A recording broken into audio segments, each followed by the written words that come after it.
Hey guys, tonight we begin where the story of pottery really starts, deep in the chill of an Ice Age night about 16,000 years ago, on the banks of a river in what is now southern China. You crouch low beside a hearth dug into the earth, the flames licking upward and throwing sparks into the darkness. Around you the air smells of wet earth, wood smoke and fish roasting on sharpened sticks. Everyone in the camp is tired, skin stretched thin from a long winter of hunting and foraging, but tonight, something unusual is happening. A small bowl, molded clumsily from the mud of the river bank, has been placed into the fire. The clay crackles, hardens, and instead of crumbling away it holds. What was once soft and useless now rings with a brittle strength. No one knows it yet, but you are watching the invention of a technology that will reshape the human story.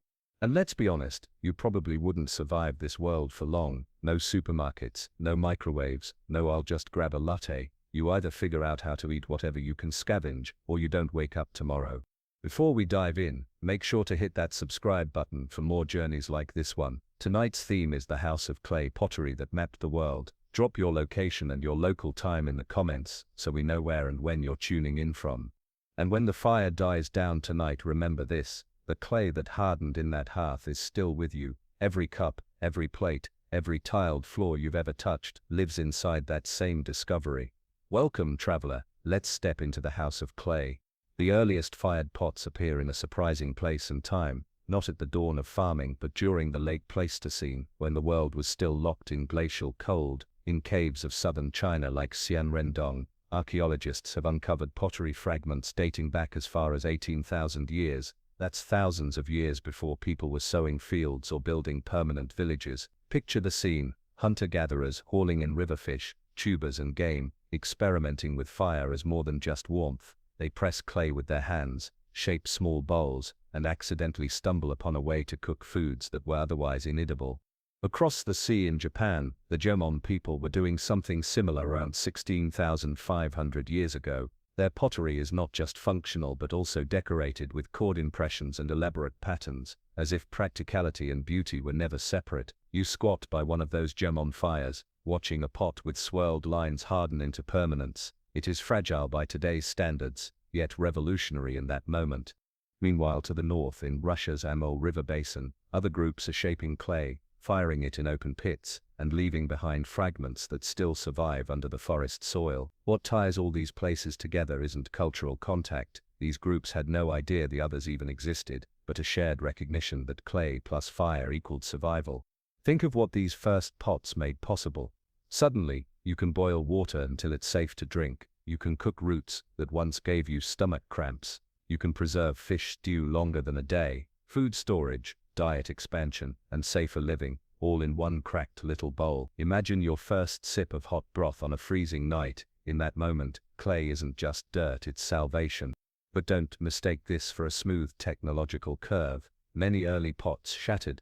Fire too hot, clay too wet, or walls too thin, and the bowl simply crumbled back into ash. People learned the hard way: trial, error, and plenty of, well, guess we're eating raw berries tonight. Over time they discovered temper, mixing in crushed shells, sand or fiber to stop cracks from forming. Every mistake left lessons baked into the next batch. In these fragile experiments, you see humanity doing what it always does: noticing, tinkering, and refusing to stop at good enough. These weren't mass producers, they weren't planning trade routes. They were simply trying to eat another day, yet, without realizing it, they had opened a door that we are still walking through. The firelight dances, smoke stings your eyes, and someone reaches into the flames with a stick to roll the pot. It's dark, it's cold, and you're hungry, and for the first time in history, clay is holding its shape long enough to feed you. That sound of baked earth against stone, that's the world changing under your hands. You kick at the soil with your bare toes and realize something obvious: clay is everywhere. Under riverbanks, along lake beds, even in the cracked gullies where rainwater dries, the sticky plastic earth squelches underfoot. You don't have to mine deep or search far. It's literally the ground you're walking on. That simple abundance is why clay, more than stone or metal or wood, became the universal medium for human invention. Everyone had access to it, no matter if they lived in a dense forest, a desert plain, or the edges of an icy tundra. What makes clay special is not just that it's common, it's that it changes when you treat it badly. Smash a stone, and it's still just a smaller stone. Burn wood, and it's ash. But clay, when you add water, knead it, shape it, and then let fire lick at its skin. It transforms. It goes from soft, fragile mud to hard, resonant ceramic. That chemical magic is what made entire civilizations possible. If you scoop up a handful of wet clay right now, it oozes between your fingers, pliable, sticky, ready to take any form you impose on it. Press your thumb into it, and the print lasts forever, unless you wash it away. Shape it into a vessel, dry it, and then heat it past 600 degrees Celsius, and suddenly that once squishy material becomes a durable shell. Heat it hotter, and you push it toward stoneware, toward porcelain, toward things so hard and glassy they ring like a bell. But in those early days, all you needed was simple fired clay. The best part, clay doesn't rot, it doesn't rust, it doesn't vanish like wood or cloth. When you make a pot, you are creating something that could, in theory, outlast you by thousands of years. That's why archaeologists adore it. If ancient people built a house of wood, it's gone. If they wore clothes of hide, those have dissolved. But pots are eternal. The democratization of pottery is also what tied humanity together. No matter where you wander, across the Fertile Crescent, into the valleys of Africa, along the rivers of the Americas, you will stumble on broken sherds of clay, each one a fingerprint of someone's daily life. That universality meant that unlike jade or gold or bronze, clay wasn't for the elite alone. It belonged to everyone, from the poorest gatherer scraping up roots, to the wealthiest palace kitchen. Let's be honest, you've probably broken a plate or two in your own kitchen. Back then it wasn't tragic, it was expected. Pottery breaks a lot, but because clay is cheap and abundant, you just make another. This cycle of creation and destruction is exactly why we can map entire ancient worlds today through scattered fragments. And it wasn't just about food. Clay provided more than pots. It became bricks for houses, tablets for writing, tiles for roofing, figurines for rituals. Every time someone needed a shape, needed durability, needed permanence, they reached for the same material that had been squishing under their bare feet all along. Imagine being in one of those Neolithic villages. You've got a pot boiling over a fire, another vessel storing grain, bricks drying in the sun to make walls, little figurines of fertility goddesses lined up on a shelf, all from the same mud that sticks to your hands every time it rains. That's why people began to see clay not just as dirt, but as the very substance of life, malleable, dependable, endlessly useful. And maybe that's why myths from so many different places claim humans themselves were molded from clay. Mesopotamian legends, Greek creation stories, African oral traditions, they all reach for the same metaphor: people shaped from the earth, hardened by the fire of life. It wasn't poetry, it was observation. When you watch clay go from soft to hard, fragile to strong, it's hard not to see yourself in it. So you sit by the fire, running your fingers through the dirt, and you realize something astonishing. You don't need rare ores or elaborate tools. You just need mud, water, and heat. With that you can feed yourself, shelter yourself, even tell your story across centuries. Clay doesn't just matter, it's the house you live in, the bowl you eat from, and the one material guaranteed to whisper your existence into the far future. You don't have a wheel yet, no clever spinning disc to give you symmetry, just your hands, the earth, and an idea. The earliest pots were made the hard way, shaped slowly, pressed, pinched, and coaxed into form with patience that modern minds rarely practice. If you want a container, you begin with a lump of clay, still wet, still sticky, and you roll it between your palms into long coils. Then you spiral those coils upward, stacking them one by one, smoothing the seams with your fingers until the walls hold together. That's the coiling method, one of humanity's oldest design hacks. Picture yourself in a Neolithic village somewhere in the Near East, about 8,000 years ago. Children laugh as they help roll little snakes of clay, while their mothers or older siblings shape them into jars. The smell of smoke and dung fires fills the air, mingling with the sharp odor of wet clay. Dogs bark at the edge of the settlement. The vessel grows slowly, like a hive built by human hands. It wobbles, sure, but it stands. That wobble doesn't matter. Perfection isn't the point. Function is. Sometimes instead of coils you pinch. You take a single ball of clay, press your thumb into it, and slowly widen the cavity with repeated pinches until it resembles a small cup or bowl. Simple, direct, efficient. Archaeologists still find pinch pots everywhere from the Americas to Africa, often as children's practice pieces, sometimes as adults' daily use vessels. If you ever pressed Play-Doh into a cup shape as a kid, congratulations, you've reenacted one of humanity's great technological traditions. Then there's paddling. You slap and beat a lump of clay into form with a flat tool, wood, bone, or even another pot. Some cultures used woven paddles, leaving behind imprints of fabric textures on their pottery walls. Imagine the rhythmic sound: thump, thump, scrape, smooth. That was the soundtrack of an ordinary day, as ordinary as someone chopping vegetables in your kitchen right now. These early methods demanded intimacy with the material. Every flaw in the clay showed itself. Too much water, and the wall slumped. Too dry, and cracks spiderwebbed. Each potter learned by touch, by instinct. A skilled maker could feel with their fingertips if the clay was right before it ever saw fire. There was no ruler, no blueprint, just the feedback of the earth itself. The results were often lopsided, chunky, or downright ugly to modern eyes, but ugly pots still boiled stew. Ugly pots still carried water, and when you held one in your hands, you held hours of labor, trial, and adjustment. That crooked pot meant survival.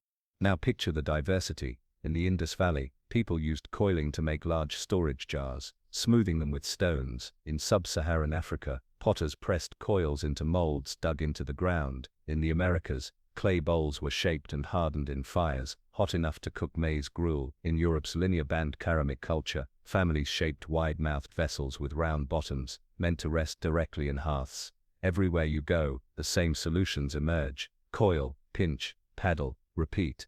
And because symmetry wasn't guaranteed, decoration often mattered more than shape. People pressed cords, sticks, or shells into the clay before firing. They left fingerprints, literally baked into history. Some added slips, watery clay washes that dried into pale coatings. Every pot was both functional and personal, like handwriting in dirt.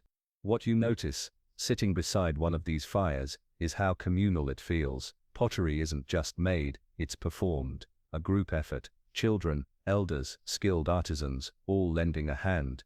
Some pots are destined to hold grains, others water, others stew bubbling with wild onions and venison. The shapes vary, but the methods are astonishingly consistent, even across continents that never met. And here's the kicker: none of this needed invention in the sense of a single genius. Nobody said, "Behold, the pot." Instead, it spread the way children learn to whistle, by imitation, repetition, and necessity. Wherever clay and fire and hunger met, hands began to shape vessels. That universality is what makes pottery less a discovery and more a shared birthright. So there you are, smoothing the lip of a freshly coiled pot. It's uneven, your fingerprints line the walls, and if you try to sell it on Etsy, you'd probably get roasted in the comments. But to your clan, it's priceless. That crooked, handmade thing will carry broth, water, or seeds, and when it cracks and breaks, the shards will remain for millennia, whispering to strangers thousands of years later that you too once shaped the earth with your hands. The fire flickers low, and for the first time you notice the patterns. These aren't plain pots anymore. Someone has pressed a cord into the soft clay, wrapping it around and leaving behind diagonal impressions. Another pot shows lines scratched with a sharpened stick, crisscrossing into deliberate designs. A third has streaks of red ochre painted in swirls. These aren't accidents, they're choices. Decoration has arrived, and with it, identity. Early pottery wasn't just about boiling roots or storing seeds. It became a canvas. People realized that clay before firing could carry marks that lasted forever. You could scratch a story, paint a symbol, or press in a texture and it would survive, baked into permanence. That permanence made pots a natural medium for showing who you were, what you valued, and what group you belonged to. Cord marking, one of the earliest and most widespread decorations, came from wrapping rope or fabric around a vessel and pressing it in before firing. The result was a textured surface that wasn't only beautiful but also practical. It helped you grip the pot when your hands were wet or greasy. Imagine a Jomon woman in Japan, 14,000 years ago, pressing twisted plant fibers into the clay, leaving her community's signature mark. Half a world away, someone in Neolithic Europe was doing the exact same thing, without ever knowing the other existed. Other designs were symbolic. Spirals, zigzags, and cross-hatchings weren't random doodles. They carried meanings tied to water, fertility, or cycles of life. In some African traditions, patterns represented lineage, a way to mark a pot as belonging to a specific family. In Mesoamerica, painted slips in red, white, and black transformed clay bowls into sacred objects that told stories of gods and heroes. And then there were pigments. Early potters ground minerals, iron for red, manganese for black, chalk for white, and mixed them into slips. They painted lines, dots, and images that glowed brighter after firing. Imagine watching flames harden clay while colors deepen into permanence. You've just created one of the earliest artworks, except this artwork also holds tonight's stew. It's not hard to see why pottery became wrapped up in belief. If you're living in a world where food supply is fragile and survival is never guaranteed, pots become more than tools. They're vessels of luck, prayers in clay, some figurines shaped alongside pottery, fertility goddesses, animal charms were placed in graves or hearths, as if to guard both the living and the dead. Even the everyday cooking pot carried spiritual weight. After all, it transformed raw plants and animals into edible meals, almost like magic. You also realize how decoration created cultural signatures. Archaeologists can now track entire migrations by looking at pottery styles. A pot with spiral incisions found in a Central European grave tells you it belonged to the linear band ceramic culture. A shard with red and black paint signals early Greek villages. A jar with bold geometric lines might belong to the Mississippian mound builders in North America. Pots became passports, portable identities fired into clay. What's striking is how human it all feels. Imagine yourself kneeling in the dirt, scratching a zigzag pattern with a bone tool, glancing up to see others around the fire doing the same. You aren't just making a container, you're leaving a mark, a signature that will outlast you. Maybe it's art, maybe it's religion, maybe it's just habit, but either way it becomes history. And there's humor in it, too. Some pots bear fingerprints, smudges, even accidental streaks where a child clearly poked the clay before it hardened. You could say the world's first toddler graffiti artists got their start right there. Thousands of years later, archaeologists would still see those tiny marks, chuckling as they realized that kids have always been kids. So now, every pot you touch isn't just a tool, it's a declaration. Clay becomes memory, symbolism, identity, and the moment you decorate it, you've crossed a threshold. Your pot is no longer just a thing you use, it's a thing that tells the world who you are, what you believe, and how you live. You reach for the pot, rough against your fingertips, and realize what it truly means. This is more than art or expression, it's survival. Pottery reshaped the very way humans ate, drank, and lived. Before clay vessels, your diet was limited by what you could roast, dry, or chew raw, but with a pot, you unlock whole categories of food that used to be impossible. Take boiling for example. Without pottery, you might heat stones and drop them into a hide-lined pit to warm water, but it's messy and inefficient. Now you simply fill a clay pot, set it by the fire, and let it bubble. Suddenly, roots that once made you sick when eaten raw become soft and edible. Grains like millet or barley, tough and bitter, transform into warm porridge. You can cook beans until they're tender instead of poisonous. Clay, in short, widens the menu. And then there's water. Imagine trekking through summer heat with only a hollowed-out gourd or skin bag for storage. They spoil, they leak, they rot. A clay jar, on the other hand, keeps water cool, sealed and safe. In some regions, porous pots even worked as natural refrigerators. The slow seep of water through the clay walls cooled the liquid inside. For the first time, you didn't have to drink straight from the stream, risking parasites that made your stomach cramp and your life expectancy short. Instead, you could store clean water for days. Think about preservation. With a sealed pot, you could stash seeds away from rodents, salt meat for the winter, or ferment grain into the first beers. Archaeologists have scraped beer residues from 7,000-year-old pots in Iran, and wine traces from jars buried in the Caucasus. That's right, the world owes alcohol to clay. Next time you raise a glass, remember you're sipping from a 10,000-year-old tradition that began with a pot bubbling by a fire. And here's where pottery shifted society. Once you can store food, you don't have to eat everything right away. You build reserves, you survive lean seasons. Villages grow larger because a surplus can sustain more mouths. In fact, it's almost impossible to imagine farming without pottery. What good are harvests of grain without jars to keep them dry? Clay was as much a tool of agriculture as the first plow. Now picture the human body. With pots, diets became softer but also more nourishing. Infants could be fed gruels, making weaning easier. The elderly could eat boiled meals instead of gnawing tough meat. Calories went further. Survival rates rose, lifespans stretched. The simple act of heating water in clay helped shape the population itself.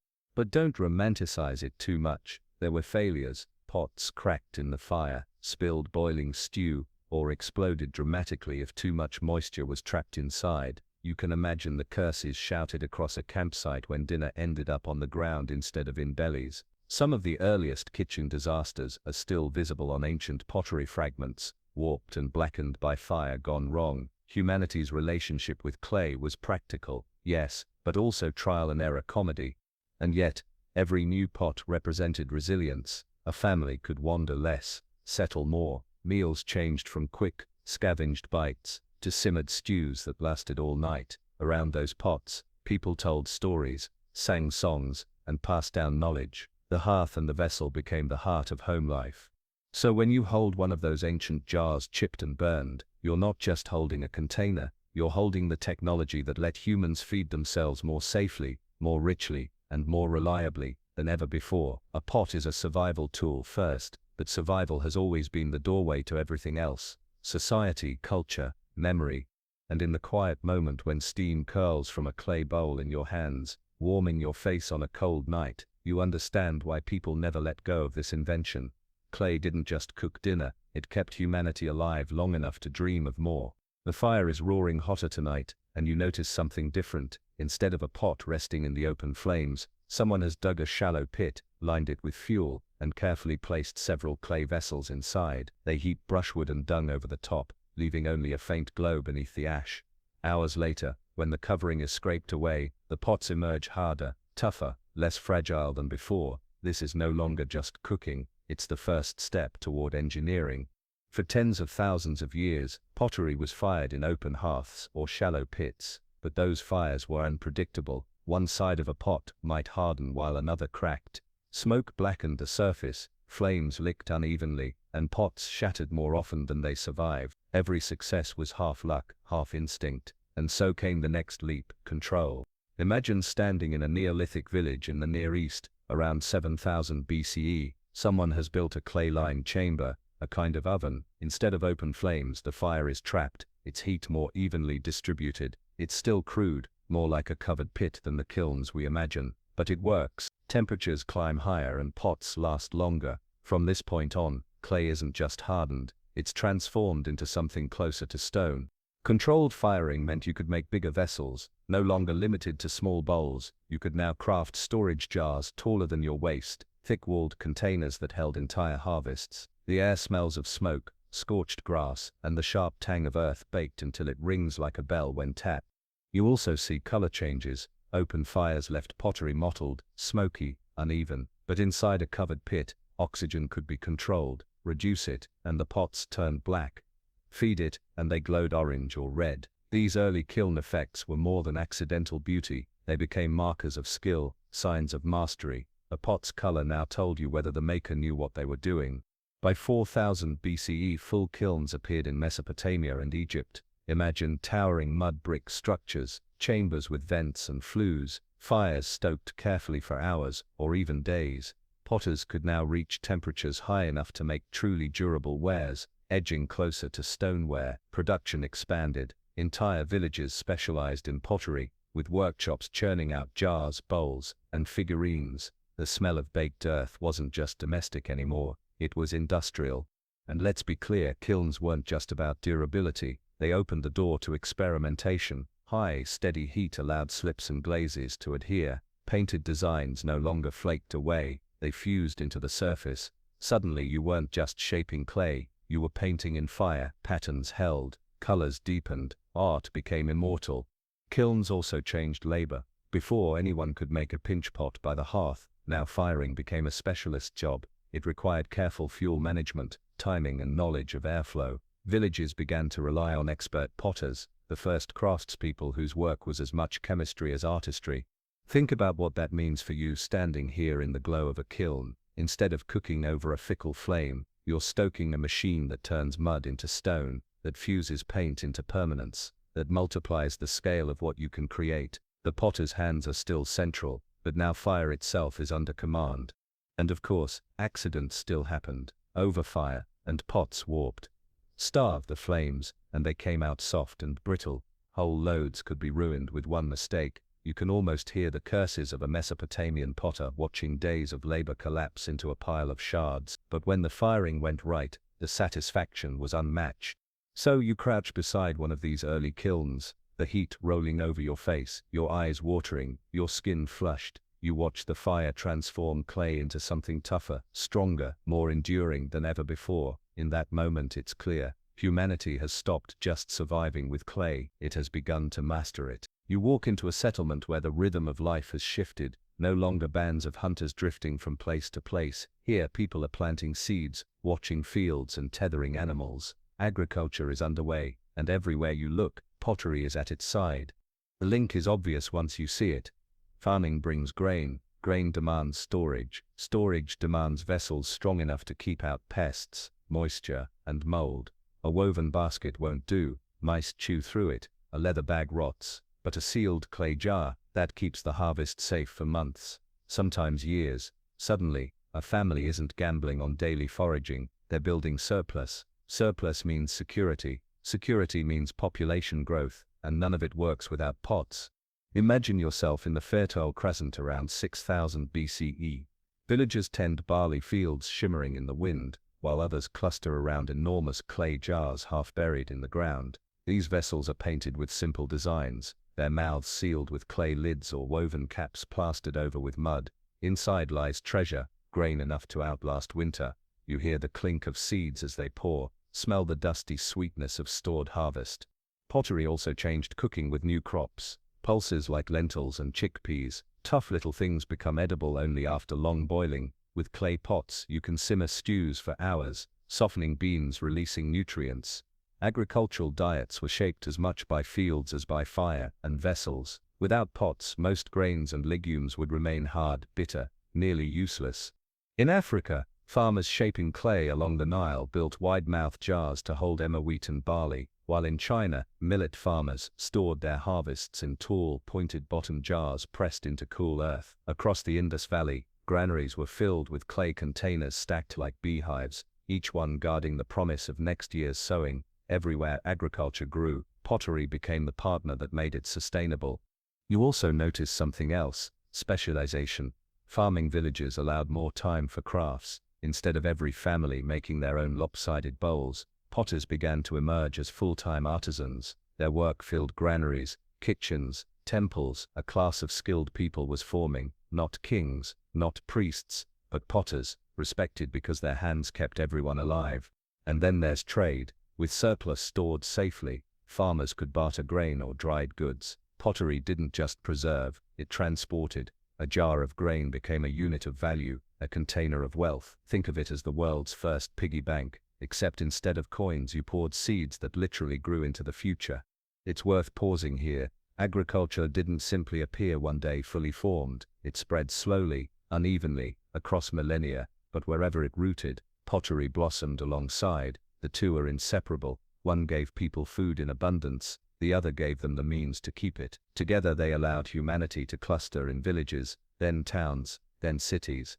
And of course, daily life revolved around the clay. A woman grinding grain pours flour into a pot nearby. Children carry small jars of water from the well. A family prepares stew, stirring a bubbling pot balanced on stone. Around the edges of the village, broken shards crunch underfoot, the inevitable debris of this new way of living. If you look closely, you see how these vessels are more than containers, they are contracts with the future. Each sealed jar is a promise that food will be there tomorrow, that your children will not starve, that your community can grow. Agriculture brought the seeds, but clay guaranteed their survival.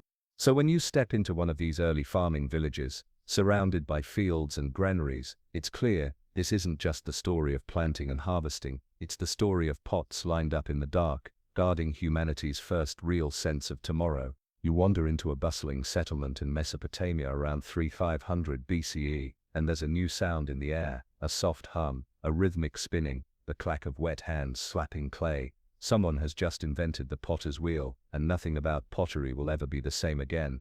Up until now, every vessel was handmade, coiled, pinched, or paddled into shape.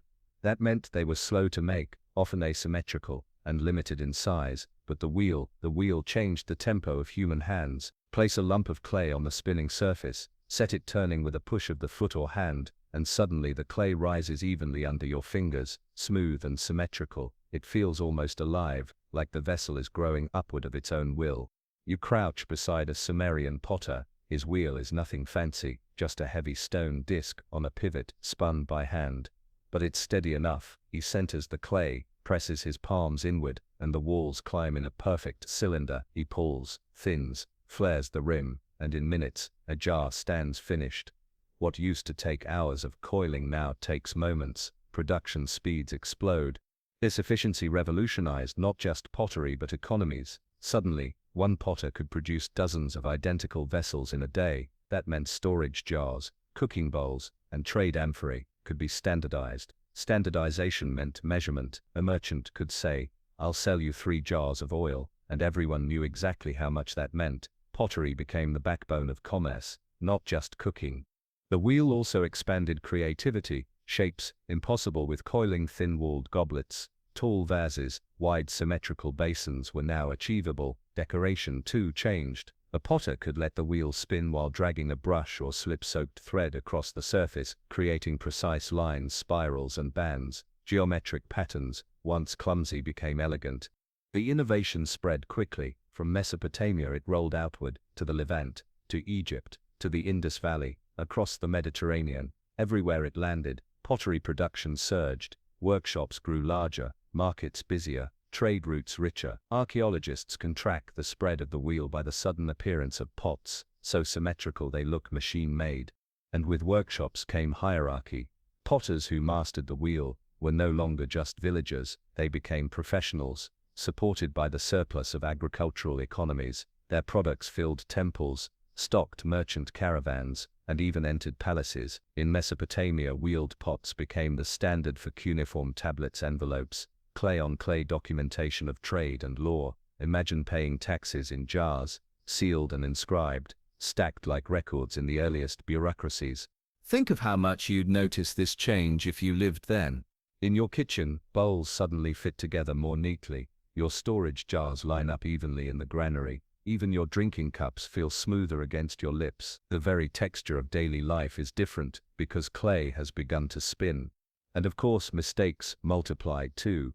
Beginners at the wheel produced comic disasters. Collapsed walls, pots that flew sideways when spun too fast, clay splattering like a toddler's food fight. You can almost hear the laughter in an ancient workshop when a novice ruined yet another lump of clay. But failure was part of the learning curve, and every broken piece taught the next generation to keep the wheel steady, the clay centered. So as you watch that pot rise under practiced fingers, smooth and symmetrical, you realize the wheel isn't just a tool, it's a multiplier. It takes human effort and magnifies it, turning hours into minutes, irregularity into precision, and small-scale craft into large-scale industry. Clay, once slow and local, now spins fast enough to map entire worlds. The wheel is spinning, but now the question becomes, what do you do with all these vessels? The answer lies in storage and movement, because once pottery scaled up, it became the backbone of trade. You're standing on a dock in the eastern Mediterranean, maybe around 1500 BCE. Wooden ships creak in the surf, sails flap in the salt wind, and men stagger under the weight of clay jars taller than their torsos. These are amphorae, the cargo containers of the ancient world. Their narrow necks, pointed bottoms and thick shoulders were designed with precision, easy to seal, easy to stack, easy to wedge into the belly of a ship. Tilt your head into the hold and you see them lined up like soldiers, row upon row, each one filled with oil, wine, grain or dried fish. Before amphorae, moving goods was messy. Skins leaked, baskets broke, sacks spoiled, but amphorae, they turned perishable liquids into global commodities. Olive oil from Greece, wine from Phoenicia, garum, fermented fish sauce, smelly but beloved, from Rome. All of it traveled across seas because clay held it safe. Archaeologists have even found amphorae with residue of resin, honey and exotic spices, proving that trade routes carried more than just staples, they carried taste. And it wasn't just overseas. Picture caravans crossing the deserts of Mesopotamia, camels swaying under loads of clay jars filled with dates or beer. In sub-Saharan Africa, tall jars transported sorghum or millet across savanna trails. In China, long-necked Huo and wide-bellied guan jars were carried along the early Silk Road. Pottery wasn't just storage, it was infrastructure.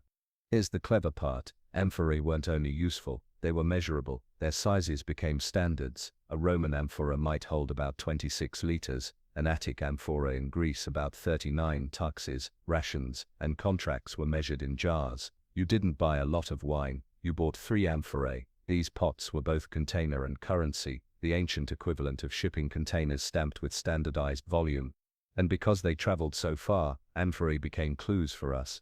Today, archaeologists can trace ancient trade routes by following shards of pottery scattered across coasts and riverbanks, a broken Greek jar in Egypt, a Phoenician amphora in Spain, a Roman oil jar in Britain. Each fragment is a breadcrumb leading us back to the networks of exchange that wove the ancient world together.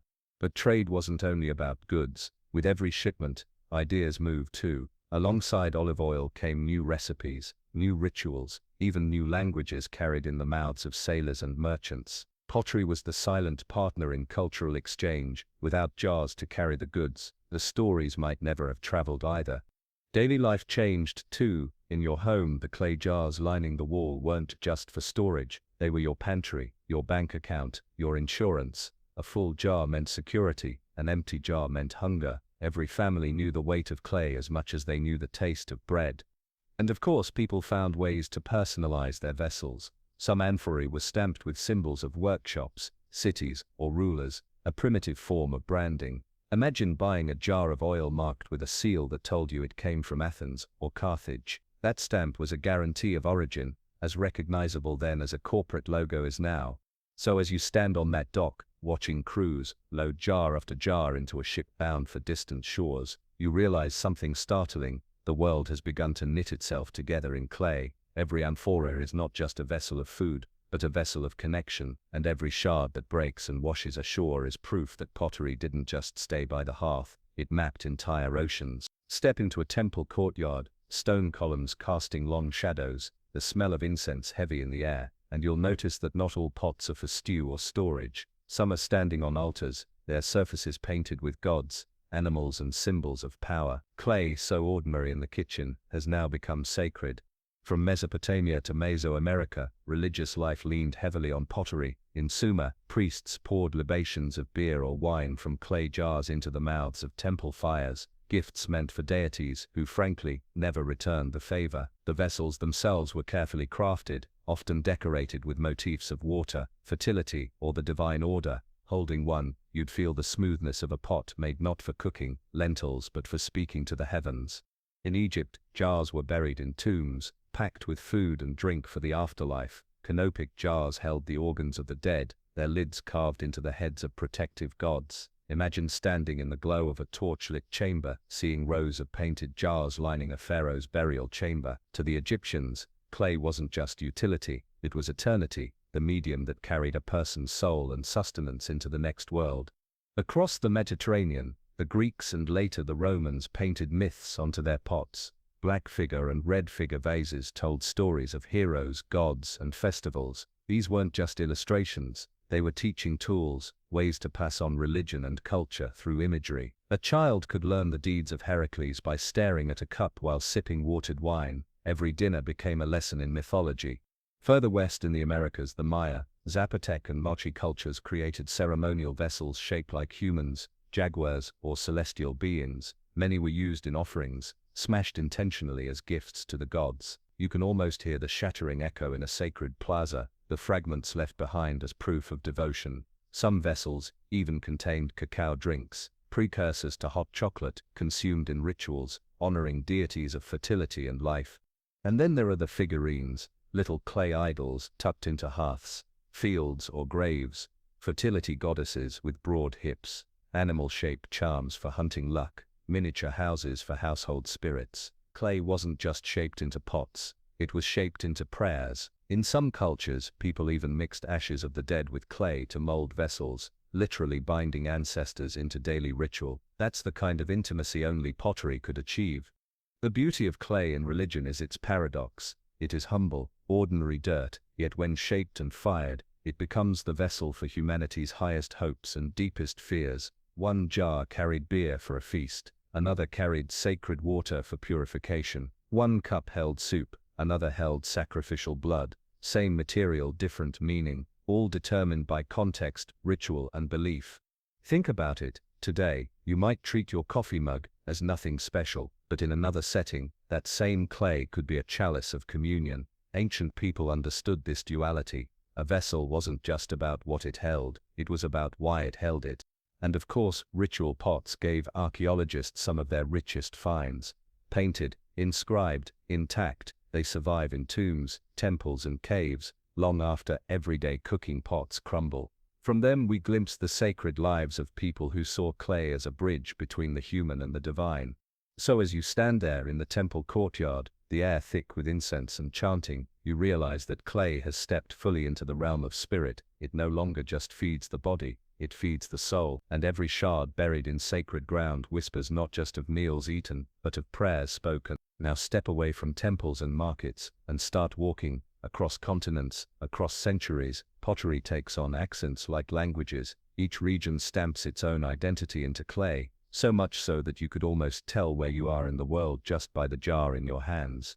Let's start in Japan with the Jomon tradition. Their pottery stretches back over 14,000 years, among the oldest in the world. These vessels weren't plain, they were flamboyant, decorated with cord patterns, so wild that some rims look like flames frozen in clay. Picture a Jomon pot flaring outward, coils rising in jagged spirals, as if the pot itself were dancing. These weren't just for cooking, they were declarations of creativity, of identity, of belonging to a community that celebrated both survival and beauty. In Greece, a different rhythm takes hold. Black figure pottery emerges around the 7th century BCE, red clay pots with glossy black silhouettes of gods, warriors, and mythic beasts. Later, red figure takes over, reversing the scheme and allowing more detail, more expressive poses. Imagine sitting at a symposium in Athens, sipping watered wine from a calyx cup that shows Dionysus riding a chariot. You drink, you tilt the cup, and suddenly the painted god is looking right back at you. Pottery here isn't just decoration, it's storytelling at the dinner table. Travel south to West Africa, and you find terracotta traditions that shaped not only vessels but sculpture. The Nok culture, around 1000 BCE, produced life-sized clay heads with piercing eyes and elaborate hairstyles. Pots themselves often bore ridges, grooves, and incised decorations, as much about touch as sight. Pottery there wasn't merely utility, it was art, memory, and sometimes even ancestor in tangible form. Across the ocean in the Americas, the Maya painted polychrome vessels with brilliant reds, yellows, and blacks, showing kings, scribes, and ritual scenes. These weren't mass-produced but personalized, sometimes inscribed with the names of owners or makers. Drinking chocolate from such a cup meant sipping from a vessel that told you who you were, who ruled you, and which gods expected your devotion.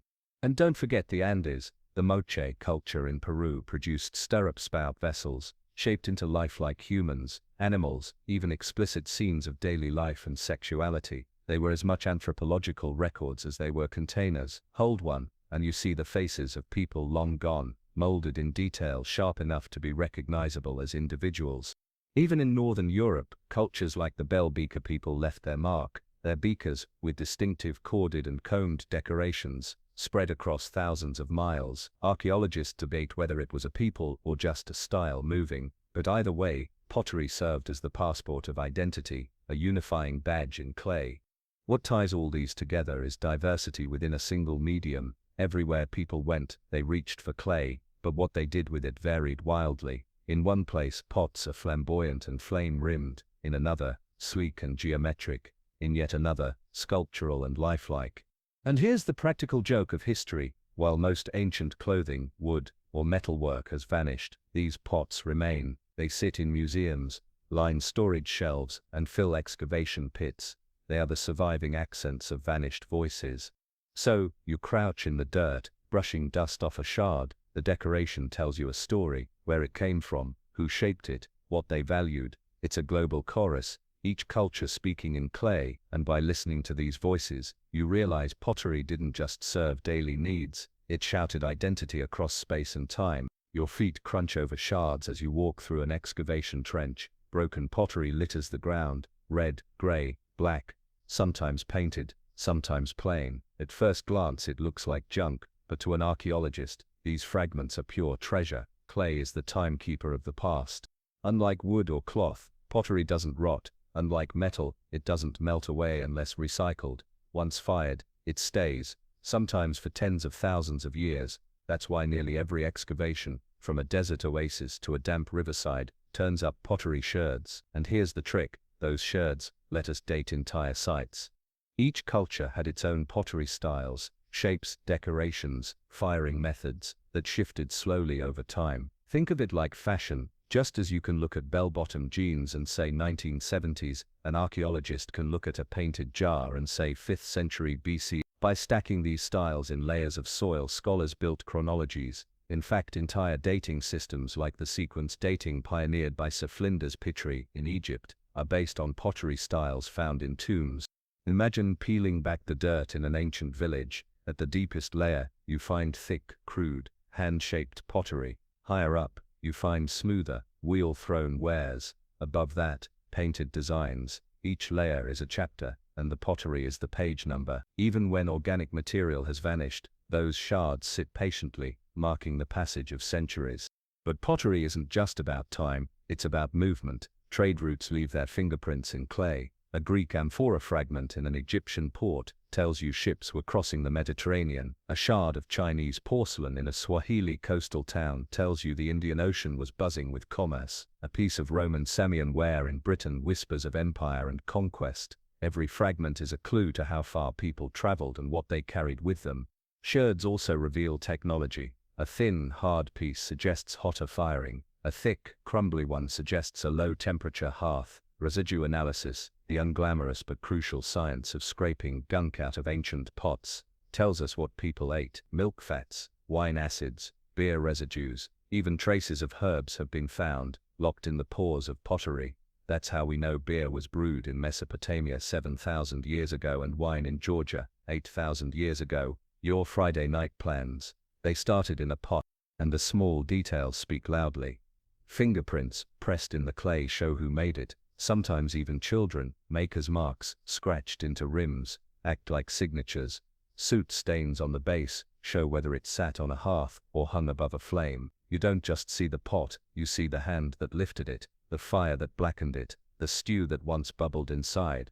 To archaeologists, pottery is the most democratic artifact. Palaces yield it, but so do trash pits. Rich or poor, everyone used it. That's why pottery tells us about whole societies, not just elites. You learn about kings from inscriptions, but you learn about people from pots. Pottery isn't just an artifact, it's a map, a clock, a diary, all pressed into clay, and every time a shard comes to light, the silence of history breaks, replaced by the voice of someone who lived, cooked, and carried their world in a vessel of earth. You crouch beside the hearth of a long-forgotten house, and suddenly the meaning of pottery feels closer, more intimate. Not every pot was a grand amphora for trade, or a painted vase for display. Most were small, plain, chipped, and patched, the quiet vessels of daily life. These are the pots that tell you what ordinary people ate, how they cooked, how they lived, and how they loved.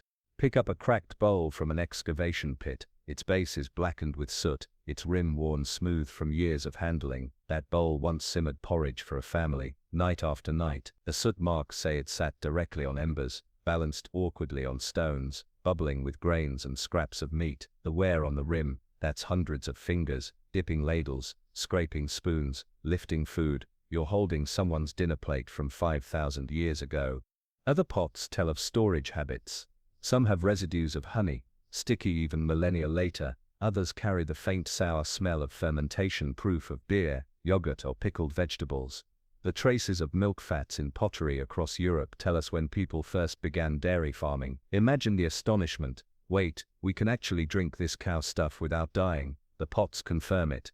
And then there are repair marks. Broken pots weren't always thrown away. Holes were drilled at the edges of cracks, and cords or lead clamps stitched them back together. Some jars were patched so many times they look like Frankenstein creations, more scar than clay. Those repairs whisper of scarcity, of people who couldn't afford to waste a vessel, who stretched every tool to its last breath. Look closer, and you see the personal touches. Children's fingerprints baked forever into the sides of storage jars.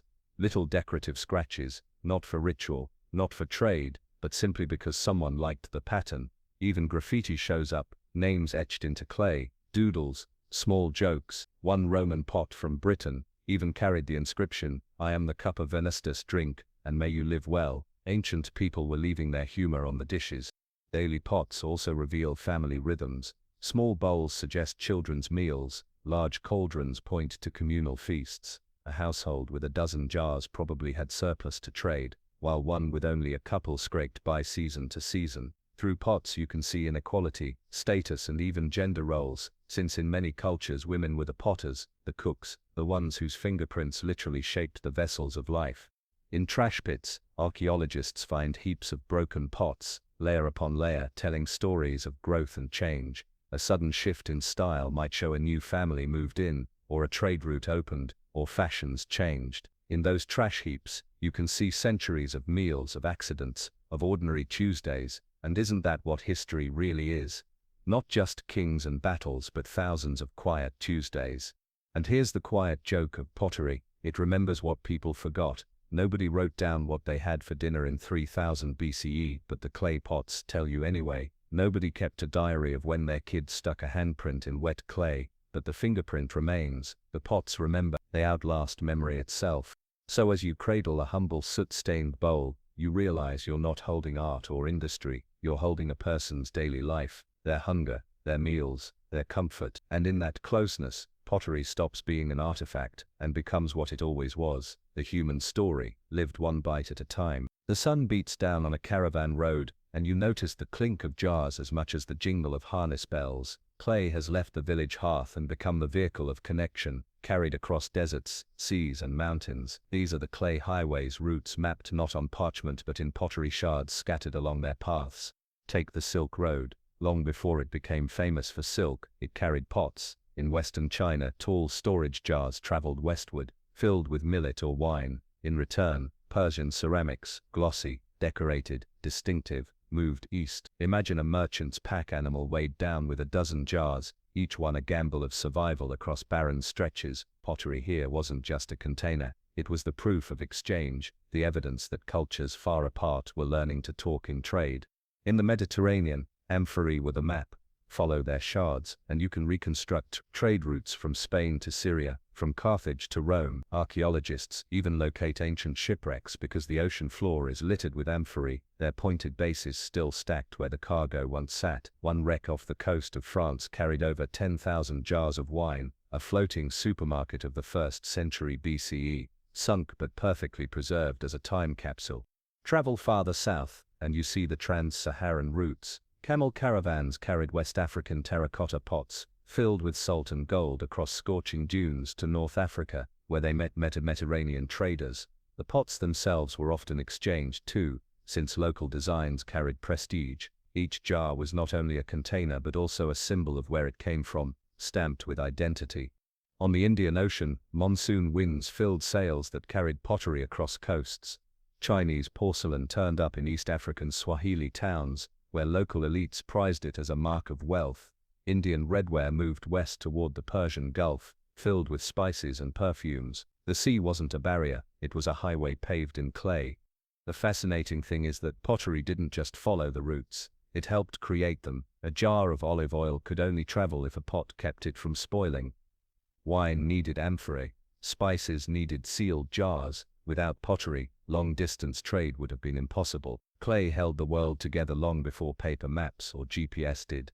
And these highways weren't just about goods, they carried ideas. A new pot design could inspire local copies thousands of miles away. A motif scratched into a jar in Anatolia might appear centuries later in Europe, passed along by potters imitating what they saw in traded vessels. Even cooking style spread this way. Residues in imported pots show that foods themselves traveled recipes as much as goods were exchanged.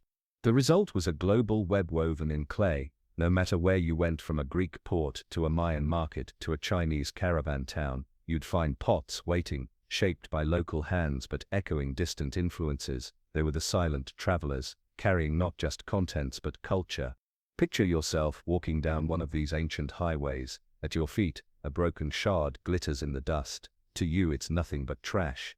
To archaeologists, it's GPS coordinates, proof that goods, people and ideas once moved through here. Each fragment is a pin on the map of human connection. And as you realize this, it becomes clear, The world was knit together, not by parchment or coin, but by jars. Pottery was the infrastructure of civilization, the quiet freight that kept humanity in motion. Every road, every sea lane, every desert trail, they were all mapped in clay. Step into a workshop in China around the Tang dynasty, 8th century CE, and the smell of smoke is sharper, hotter. This is no simple village kiln. The air quivers with heat pouring from a dragon kiln, a structure as long as a hill, with chambers climbing upward, flames roaring from one end to the other. Inside, the clay is pushed beyond ordinary firing. What emerges is not the porous, soft pottery of the past, but something denser, harder, almost stone-like. You are watching pottery turn into ceramics, and ceramics turn into global commodities.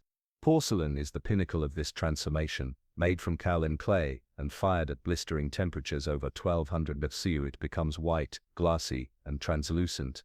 Hold a thin piece to the light, and it glows like paper-thin ice. The Chinese perfected it, guarded the recipe fiercely, and then traded it across the known world. Porcelain bowls, vases, and dishes traveled on camel caravans, loaded onto ships, and found their way into Arab courts, African trading towns, and eventually European palaces. For centuries, China meant both the material and the country, an identity so tied to clay that it named the product itself. In Europe, meanwhile, pottery was evolving towards stoneware. German workshops in the Rhineland fired salt-glazed jugs, durable enough for beer and export. In Italy, Majolica wares dazzled with tin-glaze whites and painted colors, carrying Renaissance artistry into kitchens and dining halls. Later, Dutch Delftware imitated Chinese porcelain with blue and white patterns, so convincing that collectors mixed them up. Pottery was no longer just about utility, it had become a symbol of prestige, a marker of taste, a collectible across empires. Industrialization only accelerated the shift. By the 18th and 19th centuries, factories like Josiah Wedgwood's in England used division of labor and molds to churn out thousands of identical pieces. Clay had entered the age of mass production. Suddenly, middle-class families could own decorated dinner services that once only nobility enjoyed. Pottery democratized luxury, shrinking the gap between palace and parlor. But even in mass production, innovation thrived. Glazes expanded the color palette, kilns ran hotter and more efficient, and transfer printing put intricate designs on plates at a fraction of the cost. A teacup in Manchester might carry motifs inspired by Chinese dragons, Italian florals, or Middle Eastern arabesques, all borrowed through centuries of global clay highways. And don't forget the chemistry. Ceramics became not just about art or dining, but about science. Porcelain insulators made telegraphs and electricity possible.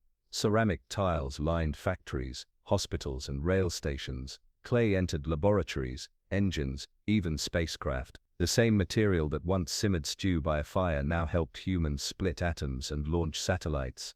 Imagine yourself holding a Tang Dynasty porcelain bowl, luminous and delicate, and then shifting your gaze to a mass-produced plate, stamped with a factory seal from 1850 England. Both are clay, both fired by human hands, but one was luxury carried by silk caravans, the other part of a dining set, stacked in a shop window. Together they tell the story of clay evolving from survival tool to prestige object to global industry.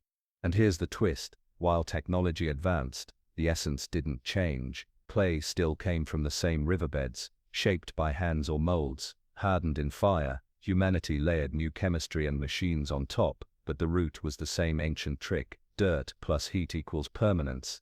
So as you stand in that Tang workshop, heat searing your skin, porcelain glowing in the flames, you see the full arc. From the first pinch pots to industrial factories, pottery has climbed steadily higher, harder, shinier. What began as cracked bowls in the Ice Age has become the material of empires, economies, and science itself. You step back from the kilns, the workshops, the docks and temples, and suddenly the whole arc of clay lies before you. From the first soggy handfuls, pressed into shape beside a Pleistocene fire, to the porcelain bowls glowing like ice under a Tang sun, pottery has carried humanity's story. Every pot, every shard is part of the same house, one built of dirt and fire, mapped across continents and centuries.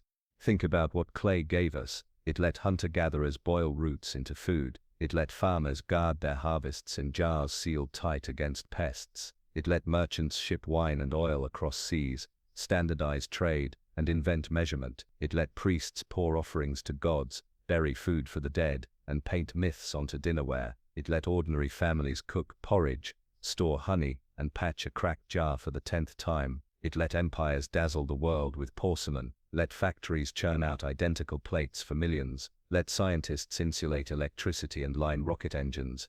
Clay was everywhere underfoot, yet it reshaped the world overhead. It democratized survival and elevated art. It carried gods and groceries in the same breath. It made humans visible in ways nothing else could, because unlike wood or cloth or even bronze, it stayed. The pots endured. Long after the houses collapsed and the fields turned back to dust, the clay remained, whispering, "We were here, we cooked, we stored, we traded, we prayed." And maybe that's the strangest, most beautiful thing. Pottery outlives its makers. Those fingerprints baked into the side of a pot, those soot stains, those doodles, none of them were meant for you, yet here you are, thousands of years later, touching the marks of hands long gone. Clay is memory hardened in fire. Every shard is a voice across time. Even today, in your own kitchen, you're living in the house of clay. Plates, cups, tiles, sinks, all descendants of that first cracked bowl by the fire. Every sip of coffee, every bite of soup, is a quiet echo of the survival trick that became civilization. You're not just holding a cup, you're holding 20,000 years of continuity. And so as the firelight of history dims and the long arc of clay comes to rest, you realize, we have always lived in the house of clay, and we always will. Now let the pace soften. Picture the glow of a hearth, not roaring with heat, but reduced to embers, flickering low. The clay pots that once bubbled with stews now sit cooling in the dark, their surfaces warm to the touch, their usefulness done for the night. Around you silence grows, the shouting of merchants, the hammering of potters, the chanting in temples, all fade into the hush of evening. Breathe in slowly. The air is calmer now, carrying only the faint scent of smoke and earth. Imagine tracing your fingertips along the rim of an ancient jar, feeling its curves smooth under centuries of touch. There is no rush here, no trade to manage, no meal to prepare, just the weight of clay in your hands, steady, grounding, eternal. Let your mind wander across the world, over fields where jars once held grain, along coasts where amphorae rocked in the bellies of ships, through tombs where sacred vessels waited in the dark. All those places are quiet now, their pots resting in earth, or museums, their stories baked into silence, and you too can rest in that silence. Your breathing slows. The steady rhythm of clay shaped, fired, carried, becomes the rhythm of your own heartbeat. The house of clay has held humanity for thousands of years, and tonight it holds you too. Safe, steady, unbroken. Close your eyes, let the last ember fade. The pots will keep their secrets, waiting for morning, and you can sleep, knowing you've walked the long story of clay and come back whole. Ada. Sweet dreams.